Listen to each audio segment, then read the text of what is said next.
పట్టించుకోడు, ఎందుకంటే శత్రువు కదా, శత్రుశేషం తీరితే కానీ వాడు పోడు. అందుకనే శాస్త్రంలో అటువంటి రుణం ఏదైనా ఉంటే వాడు కొడుకో కూతురై పుట్టి శత్రువుగా హింసిస్తూ ఉంటారు, దాన్ని శత్రు సంతానము అంటారు.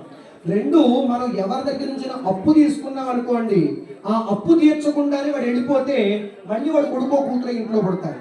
చూడండి, కొంతమంది బిడ్డలు పుట్టడంతోనే ఆ బిడ్డలు పట్టుకుని వేలు లక్షలు ఖర్చు పెడతారు. అవసరమైతే ఆస్తిని మొత్తం తెగదమ్మైనా సరే బిడ్డను కాపాడుకుంటాడు. వాడు అప్పు తీర్చడం కోసం ఆస్తి అమ్ముతాడు ఎవరైనా, అప్పుడు రావు. బిడ్డ కోసం మాత్రం అవసరమైతే ఆస్తిని అమ్మైనా సరే వాడు కాపాడుకుంటూ ఉంటాడు. అందుకని ఆ రుణం తీరేంత వరకే ఉంటాడు, రుణం తీరే వెళ్ళిపోతాడు. అందుకని వాడు రుణ సంతానము అంటారు. తర్వాత ఇంకొకటి ఉంటాడు సేవక సంతానం అని చెప్పేసి. ఇంట్లో యజమాని అంటే పరమ గౌరవంతో ఉంటారు. వాడు నిరంతరం యజమానికి సేవ చేస్తూనే వెళ్ళిపోతే వాడు మళ్ళీ కొడుకో కూతురు ఇంట్లో పుడతారు. పొట్ట విప్పితే అక్షరము కరాదు. ఎంతసేపు తల్లి చుట్టూ తిరగటం, తండ్రి చుట్టూ తిరగటం, ఏదో తల్లి వంటగదిలో ఉంటే ఏదో సహాయం చేయటం, తండ్రికి సహాయం చేయడం తప్పితే బయటికి వెళ్ళి వాళ్ళు బ్రతకలేరు. కేవలం సేవ చేయడం కోసమే ఉంటారు. వాళ్ళు సేవక సంతానం అని చెప్పేసి అంటారు. ఇంకొకళ్ళు ఉన్నారు కర్మ సంతానం అని చెప్పేసి. పుట్టడం మనకే పుడతాడు, కానీ మన దగ్గర ఉండడు. ఎక్కడో అమ్మమ్మ దగ్గర నాయనమ్మ దగ్గర పెరుగుతూ ఉంటాడు. అక్కడి నుంచి ఉన్నత చదువుల కోసం ఇంకో చోటుకి వెళ్తాడు. తర్వాత పై చదువుల కోసం ఇంకో దేశం వెళ్తాడు.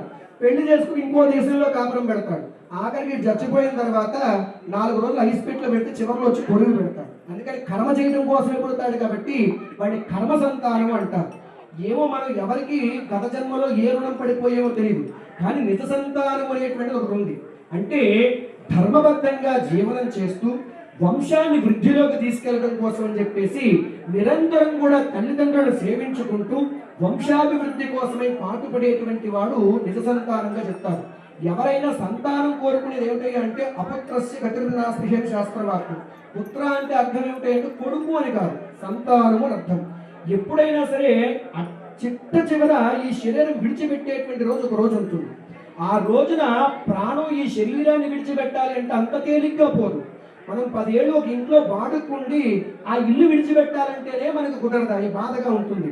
అటువంటిది పుట్టిన దగ్గర నుంచి ఈ శరీరంలో ఆ ప్రాణం ఉండి ఈ ప్రాణం విడిచిపెట్టి ఈ శరీరం విడిచిపెట్టి ప్రాణం వెళ్ళిపోవాలి అంటే అంత తేలిగ్గా వెళ్ళదు. 1,00,000 ఏళ్ళు పుడితే ఎంత బాధ అనుభవిస్తుందో అంత నా బాధ అనుభవించి కానీ ఆ యొక్క దేహంలో నుంచి ప్రాణం పోదటండి.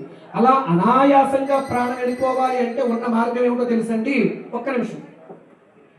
చిట్ట చివర కొడుకో కూతురై ఉంటారు కదా, వాళ్ళ ఒళ్ళో తలబెట్టుకుని ఎప్పుడైతే ఆ కంట్లోకి చూస్తూ ఆ యొక్క శరీరం వెళ్ళిపోతుందో అనాయాసంగా ప్రాణత్రమై వైకుంఠ ప్రాప్తి కలుగుతుంది. కాబట్టి దానికోసమే చక్కటి సత్సంతానం కోరుకుంటారు.